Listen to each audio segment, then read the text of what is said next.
Olá, eu sou Frederico Borges, aluno do curso de licenciatura em Física pela UNB, e neste vídeo vou falar de uma forma geral dos conceitos básicos, aplicação e novas tecnologias a respeito dos supercondutores. Antes de falar de supercondutores, é necessário que alguns conceitos estejam bem claros, começando pela resistividade elétrica, que é representado pela letra grega Rho.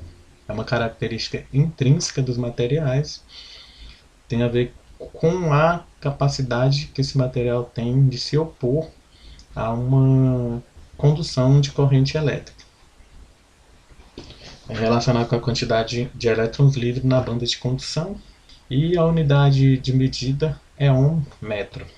A resistência elétrica, por outro lado, além de depender da resistividade, depende também da área da seção transversal e do comprimento do condutor. Ou seja, ela depende das dimensões do condutor. É dado por resistividade vezes a área da seção transversal dividido pelo comprimento do condutor. É dado em ohm. E também revela uma característica de oposição à passagem de corrente elétrica deste condutor. Por fim, a supercondutividade é uma característica que os materiais têm de apresentar resistividade zero quando submetidos a temperatura abaixo de um valor crítico. Esse valor crítico é uma temperatura muito baixa, próximo do zero absoluto. Essa temperatura é característica de cada material. No caso, cada material que possa vir a ter essa característica de supercondutividade. Essas temperaturas não são encontradas no estado natural, ou seja, é preciso manipulação em laboratório ou através de outros elementos para que esse material possa se tornar um supercondutor. A lei de Ohm no circuito elétrico relaciona tensão, corrente e resistência. Tensão é igual a resistência vezes a corrente. Pela manipulação da equação da lei de Ohm, é possível verificar que, com a característica da resistência nula, é possível gerar correntes muito altas e com a dissipação de potência nula. Essa característica é muito importante porque suprime o chamado efeito Joule, que é uma característica indesejada, é uma característica de perda, que é indesejada na grande maioria das situações, que é a dissipação térmica de energia, ou seja, a perda por aquecimento e a consequente transformação de energia elétrica em energia térmica. O marco para os estudos sobre supercondutividade se deu em 1911, quando Heike Kamelin-Onnes estudava liquefação do hélio.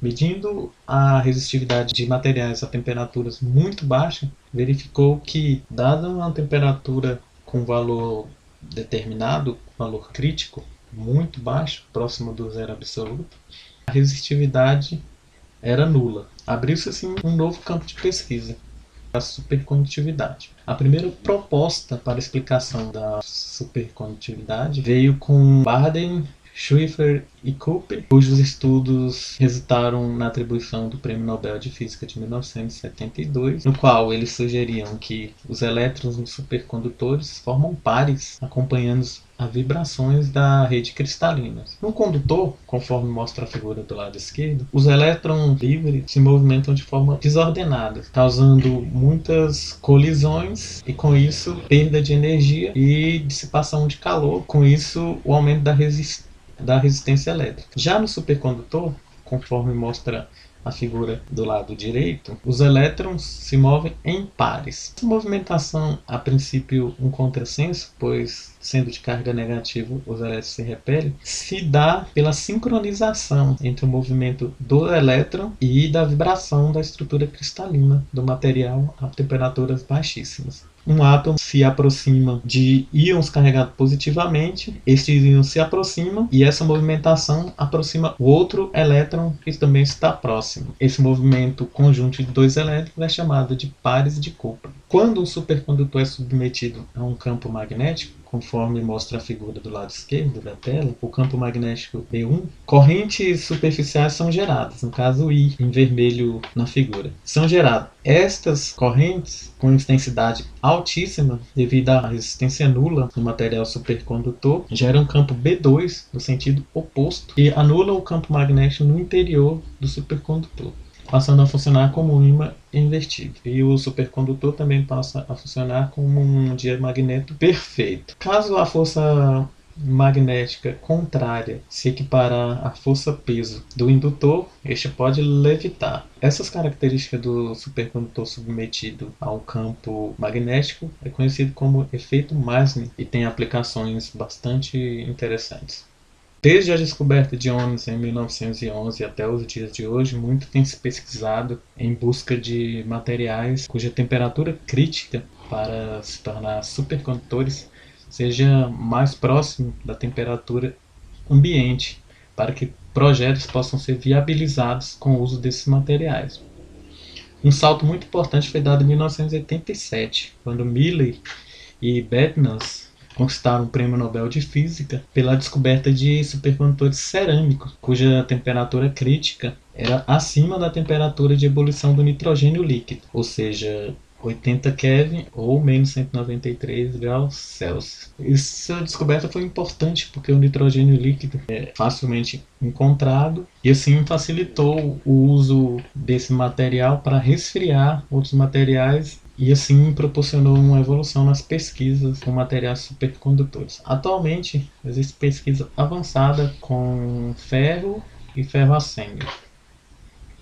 Recentemente, já em 2020, foram divulgadas pesquisas em que supercondutores a temperatura crítica de 15 graus Celsius, fase de hidreto de enxofre carbonáceo, foram descobertas. Mas a inviabilidade de uso continua, porque para chegar a essa temperatura crítica necessita de pressões altíssimas. Então, continua a dificuldade de projetar sistemas em que utilize esses materiais. E essas pressões são da ordem de 67 bilhões de pascais ou 2,6 bilhões de atmosferas.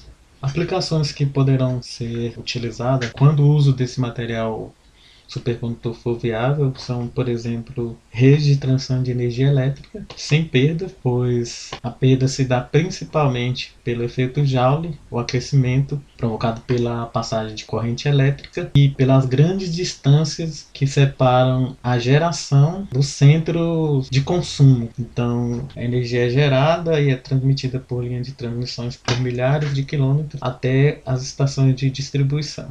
Com a aplicação de supercondutores nessas linhas, caso fosse viável ou quando for viável, resultaria em economia devido à diminuição de perdas por efeito Joule. Uma aplicação que já é utilizada é um aparelho de ressonância magnética, que utiliza de campos magnéticos muito intensos. E caso não fosse utilizado supercondutores, as bobinas que geram o campo magnético aqueceriam bastante e inviabilizaria o uso em humanos para esses exames da área médica. Uma aplicação que está em teste é o maglev, que usa o efeito Meissner como princípio, é o trem que flutua sobre os trilhos magnéticos, já alcançou 581 km/h e continua em teste no Japão. Os trilhos são magnéticos, os supercondutores estão no trem. É um projeto que está em teste para demonstração dos conceitos. É isso aí, muito obrigado.